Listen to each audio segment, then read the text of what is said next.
and Craig Smoak. Stephen Johnson accepted the job to cover TCU. Remember, it wasn't too far away from the start of fall camp. I believe it was maybe in the summer. Stephen can correct me if I'm wrong, but what a year to join to cover TCU for the Fort Worth Star-Telegram.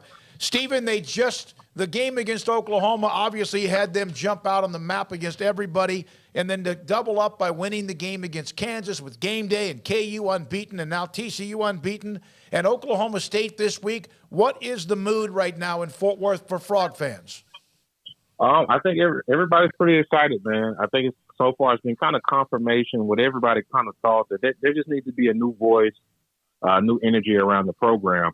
And what you're seeing now is they have one of the best offenses in the country.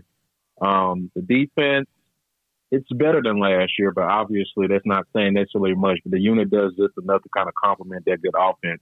So I think everybody's excited. I'm expecting the stadium to be packed and full. It's not a primetime game, but it is a 2:30 kickoff. So that should allow a lot of Fort Worth to be out there and be loud. So the energy is great, man. It's kind of just confirmation of what they thought they were seeing in the summer, but now it's playing out on the field. So now TCU, I think, is starting to feel like, hey, they can have a special season in year one under Sonny Dykes. Is that part of that transference? We saw it this week in a game with Kansas that, was back and forth and just a classic game, that could have gone either way at times. And Max Duggan in the past in those kind of games has kind of gotten too keyed up and made some mistakes. Is that culture change, that new voice in the room spilling over to him because Sonny Dykes is very even-keeled? I would definitely say so. And the way they prepare for games and even what goes on during it, they've shown a really good job of not letting the moment get too big for them. That's the Kansas game was the third straight week. You could say they were, I guess, involved in a very emotional game. You had the SMU rivalry game. You're facing Oklahoma, who they hadn't beaten since 2014. Now you got game day on the road against a kind of a surging opponent. But each week they came out pretty much with the same mentality, the same mindset. I think that really helped them against Kansas. At one point they really trailed for the first time since Colorado. And that to me was going to be a big moment for them. The way they responded, going back and forth with Kansas and eventually making the plays. Quentin Johnson gets the game-winning touchdown catch with about 90 seconds left. I think that the way they won, I think, was huge because everything had been relatively smooth for them leading up to that point. But the fact that they could go down, experience of adversity on the road against a very good team, it was encouraging to see. Stephen, how different do you think things might be if Chandler Morris had never gotten hurt, or do you think that they were kind of set up to be doing this regardless of who was at quarterback? I think they were set up to do this regardless of who was at quarterback. Look, I think what happened in the first game was really just jitters, man. I don't think any really part of the offense in that first half was really just clicking the way they are now. The run game, the receivers, and of course Chandler didn't have his best game either. But before he got hurt, if I remember correctly, he had completed, I think, six of seven passes. He led them on 2 scoring drives.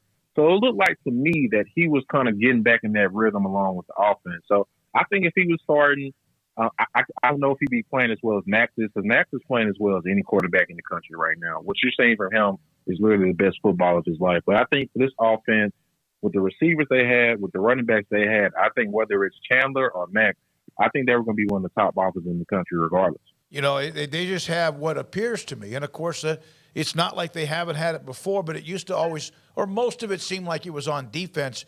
It seems like they're a team that could easily just get out there and win some track relays. Is that what you see on offense as well? Yeah, absolutely. Absolutely. I think the over for TCU and Oklahoma right now is around 70. I will probably lean towards taking the over. They just have so many guys that can score from really anywhere on the field. And just think about it. They had one of the top offenses in the country, and that was before Quentin Johnson caught a single touchdown pass, obviously, against Kansas. So Kendre Miller, Amari DiMercado, those are guys, I think before the Kansas game, they were both averaging better than 7 yards per carry. Darius Davis might be one of the most electric players in the country, as is Tate Barber. So really they have, it feels like to me, 5 or 6 guys that you can really look at and say, these guys are home run hitters. And whether we're at the 20-yard line or we're 80 yards from the end zone, these guys can take it to the house at any time. So I think it's going to be really difficult for a lot of teams to really keep up and keep pace with them on offense. So what's a bad matchup for this offense? I think I think honestly the next two games will really kind of be interesting. You know, obviously Oklahoma State, they don't have the defense they had last year. They're replacing so much of their secondary, have a new defensive coordinator. You know, they were a top 10 scoring defense last year. They're in the 70s now, I believe. So, but what they can do up front with their defensive line, I think, so far, the TCU offensive line, there have been moments where, you know, defense have kind of had their way with them. But overall, this unit has been pretty good in protecting Max Duggan. They're one of the top teams of the Big 12 protecting the quarterback. I was watching the Oklahoma State game against Texas Tech, and on the broadcast, they said the Cowboys feel like they can go 14 deep on their defensive line, which is just a staggering number. So I think if they can pressure Max consistently and not just in spurts, then maybe that could be a bad matchup. And then obviously there's Kansas State and Iowa State. Those are teams that can really just make TCU play ugly. They're going, you know, they have pretty good defenses for the Big 12. Kansas State with their running game with Adrian Martinez and Deuce Vaughn. They're the type of team that can play keep away and really just kind of test the discipline of the TCU defense because they're going to have Adrian running so much. So I would say really those three teams are teams I think could be potentially bad matchups, but I think they're suited to kind of keep up with Oklahoma State because I'm not sure the Cowboys have the same talent in the secondary as they did last year. Stephen, we watched Quentin Johnston throughout his high school career. He was in the district that plays the team that we cover on a regular basis, so we got to see a good deal of him just down the road. I knew he was a fantastic player, and he got off to a nice start, but just what have you seen from him in your time covering the program so far, outside of obviously the big catch to win the game on Saturday? Just what have been your impressions of the young wide receiver? I really like what I've seen from him mentally. He started off slow, honestly. I think he was 5th or 6th on the team before the Kansas game. He was getting catches, but, you know, he was just facing so many double teams, so much double coverage that he really didn't have that chance to break out. And keep in mind, I'm sure you guys know, he was a guy who was on all these preseason watch lists and awards lists. He's got all these people saying, hey, you're going to be a first-round pick in the NFL draft. So when you go through that first quarter of the season, you don't have a touchdown, you barely have over 100 yards. It would have been easy for, I think, anybody to be frustrated. You know, I'm an LSU fan, so you see what's happening down there with their star receiver when he's not getting his numbers. But Quentin was never like that. His approach never wavered. And I think he's really embraced that leadership role. So now in the biggest game of the year when they needed him the most, he just turns in one of the best games ever by a TCU receiver. So the fact that he could stay engaged and just stay ready for the moment, I think that's been the most impressive thing about Quentin so far. Yeah, he was good, I thought, in high school because he was just taller than everybody. But I always kind of wondered about, you know, what he'd be like in college, and he's proven that. He's over 200 yards in that win. If now they beat Oklahoma, they were ranked in the top 20. Kansas was 19th. Now they're about to play top 10 Oklahoma State, and then Kansas State is off, and so they'll be at least 17 or better. We've discussed Texas Tech's run of playing a bunch of ranked teams. This is a stretch, a battering ram for them, and so far they've passed it. And how much fun is it covering games like this right now, Stephen?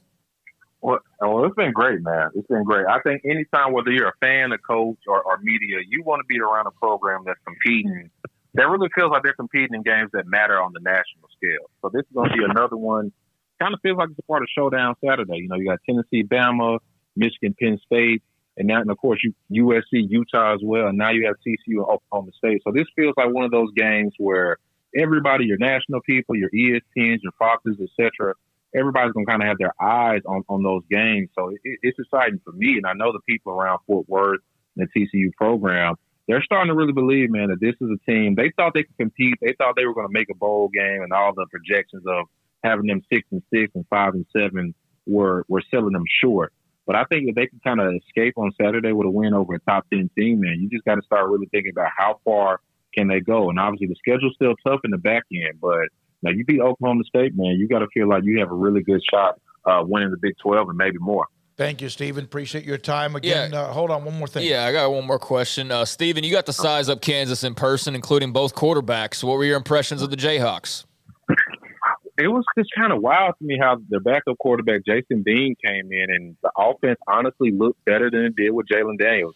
Bean, he's a runner too, a tall, lanky kid, but he's pretty fast too. And some of the throws he was making, man, they were just, some of them were wide open, but at the end of the game, really in that fourth quarter, I think the last touchdown pass he threw to Quentin Skinner, that was a throw, man, you really only see from guys on Sunday. And I'm not saying he's an NFL quarterback.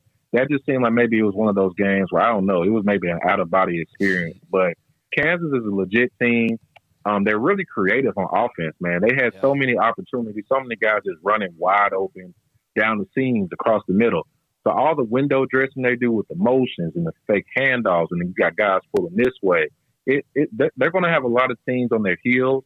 Obviously, they're not the most talented team, but I think they're more talented than past Kansas teams. So they're a legit football team, man. They're going to make a bowl game. They're going to beat a couple more teams in the Big 12.